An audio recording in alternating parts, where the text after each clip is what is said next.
Isang lalaking gumagawa at nagbebenta umano ng mga malalaswang video. Ang mga binayarang minor de edad, hindi raw alam na nire-record pala sila at pinagpepiesta na online.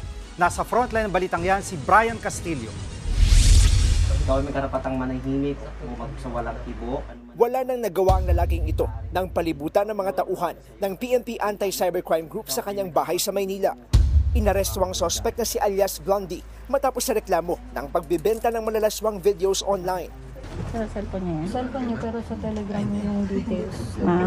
Pero meron yung isa man kanina. Nang siyasatin ng kanyang cellphone, tumambad ang samut-saring bagets videos o mga makahalay na video ng mga minor de edad. Kahit naman ibang bata yan, possession pa din. Ayon sa mga pulis, nabisto nila ang illegal na gawain ni alias Blondie matapos dumulog ang isa umunong biktima niya. Meron din mga sites na binebentahan niya. And doon din marami din yung bumibili na kadalasan nasa labas pa ng bansa. And meron din naman na dito din sa Pilipinas.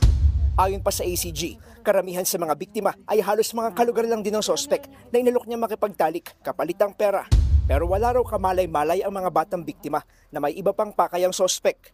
Ayon sa biktima na nakausap natin, 300 pesos lang yung in-offer niya doon sa bata. And yun nga, dahil sa nangangailangan yung bata, nag-agree siya na magkaroon sila ng ganyang klaseng activity. Lingid sa kaalaman ng mga kabataang nabiktima niya ay nire-record niya.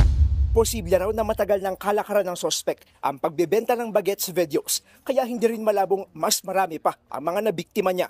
Sa ngayon, dinala sa tanggapan ng PNP-ACG sa Campo Crame si alias Blondie. Pero hindi na pinayagan ng media na makausap siya para makuha ang kanyang panig. Sumailalim na rin ang suspect sa inquest at mahaharap sa reklamong paglabag sa Anti-Online Sexual Abuse or Exploitation of Children Act na may kaugnayan sa Cybercrime Prevention Act. Nagbabala naman ang ACG na bukod sa mga nagbebenta, mananagot din sa batas ang mga bumibili ng mga malalaswang videos online. Nagbabalita mula sa Frontline, Brian Castillo, News 5. Mga kapatid, Jiggy Manikad po, iba na ang may alam at may pakialam sa panahon ngayon. Para sa konkreto, kumpleto at komprehensibong balitaan sa Frontline, mag-follow at mag-subscribe sa social media pages ng News 5.